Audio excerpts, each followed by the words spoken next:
Hey y'all, this is Kyle with Bubba's Country Kitchen, and this morning we're going to be doing a breakfast video. Sorry I haven't posted in a few days. My equipment has been not wanting to work right, but this morning we're going to be doing homemade hashed browns and white pepper gravy. It's just a quick, easy, simple, delicious breakfast. So what you're going to need is russet potatoes. I'm cooking for 2 this morning, so I've got plenty there for that. You'll need some vegetable oil, butter of your choice. Right now I'm just using the Imperial because it's what's cheap at the moment. Got some half and half to make the gravy with. Also be getting milk out of the fridge later on to add to it. Got a grater that I picked up for $4.50 from Dollar General, and got just regular flour there too. So to start off with, let's just go ahead and dive right in here. Move all the potatoes off to the side like so. And I want to start by getting the pan oiled up first and get it warming up. I use cast iron. It's just my favorite, always has been. It's what pretty much my entire family's always used. I got a lot of family from Louisiana and down south, so it's kind of a tradition for us, and also just it's a good sturdy pan. If you take care of it, you'll have it forever. You can find them for fairly cheap in the camping section at Walmart. This one was only $15. It's a 12-inch Ozark Trail cast iron skillet. They have them from anywhere from a little 1-egg skillet about this big to 15 inches across. They have griddles. They have Dutch ovens. You can get just about anything in cast iron and it'll last a whole lot longer and a whole lot better.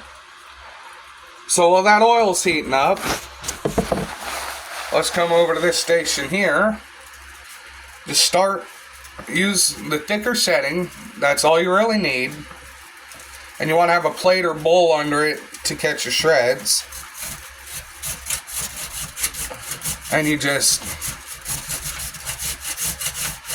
shred those potatoes up nice.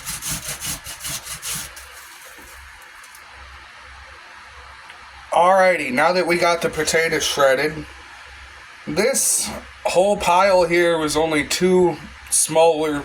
one small, one medium potato. So you really don't need all that much, even if you're trying to feed a crowd. But now that we got these ready, shredded up, you just want to go from shredding them directly into the pan. I hear that sizzle. You want to have good, hot oil. It's the key to cooking good hashed browns.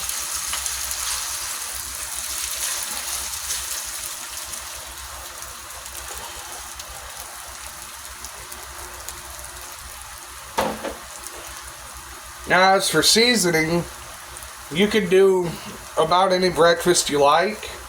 I actually have a jar of Blackstone breakfast blend seasoning. It tastes fairly good, but I mostly use that for eggs of most all variety. But simple, quick breakfast, all you need is that Tony Zachary's. It don't taste no better than that. And you just coat it as much as you please. You add in your Tony's, and you add in some black pepper. You take a lid. I have kind of a round casserole dish lid. Fits perfectly over that. Now you're going to cook that on just over medium heat, flipping occasionally. I'll show y'all when it's ready to. But for now, we're going to move back over here and fix the gravy real quick. So get that burner on medium high, get it warming up. We'll add in the oil. Simple gravy is just a couple quick ingredients. Now the easiest way to test if your oil's getting hot enough isn't like this. A lot of people might just kind of hover their hand over it, that's feeling warm. Yeah, that's feeling warm, but it might not be cooking warm. So what you do is you take a little pinch of flour between your fingers. And it didn't react with the oil at all, so it's not cooking hot yet. I'll show y'all what it looks like when it is. Alrighty, so this is one of the ways to tell it's actually starting to bubble and pop, spatter in the pan. So we'll take a pinch of flour, and that just immediately started going. That's how you know you're cooking hot. Turn your heat down to medium low, and you'll want to add flour. Start with a 1/4 cup. Overdoing flour, you can fix it, but you end up with way more gravy than you need. Teflon coated pans, you never want to use metal utensils. It'll scratch and mar the Teflon coating, and it'll make it worse than not having coating at all. It'll make stuff stick so bad. So once you add your flour in and you stir it a little, you can start seeing your roux forming. Roux is your base for gravies, gumbos. Most of the best stuff in life starts with a roux. So we'll take that off the heat for a second, turn your heat down even more, and we add in butter and milk. Don't be shy of the butter. A lot of studies go back and forth on butter's healthy, butter's not, margarine is, margarine's not. Just go what your instinct tells you to. As your butter melts down, you can see that color leach out into the rest. Well, that does its thing for a minute. We'll come over here and we'll check up on the hashed brown potatoes. Yeah, that's nice smelling. Take your spatula. Just get under them and give them a flip there.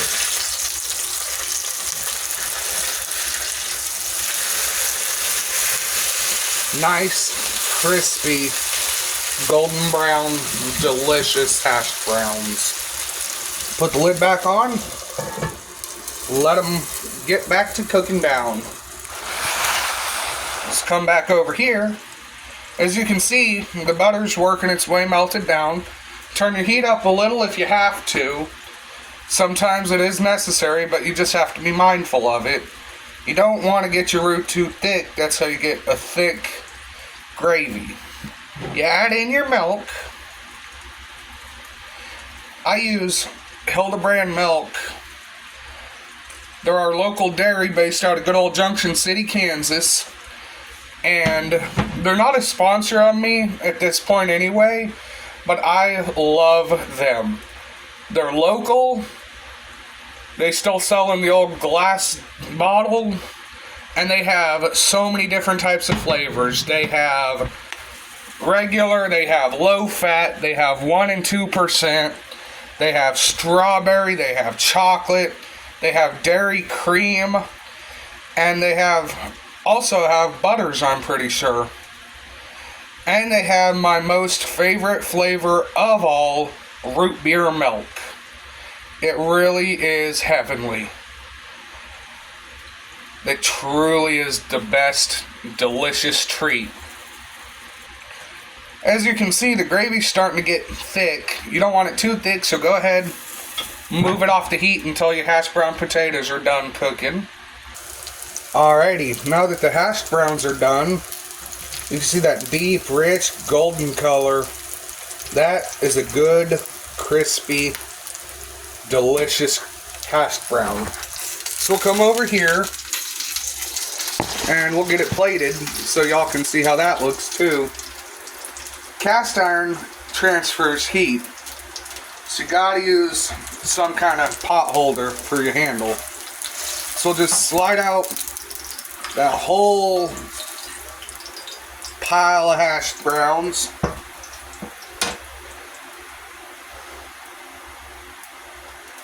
And after you slide out that whole mess of hash browns, you come in on top with that rich, beautiful country gravy. Look at how well that spreads. And then you top off with some more black pepper. And there you go. Homemade hashed browns topped with country gravy.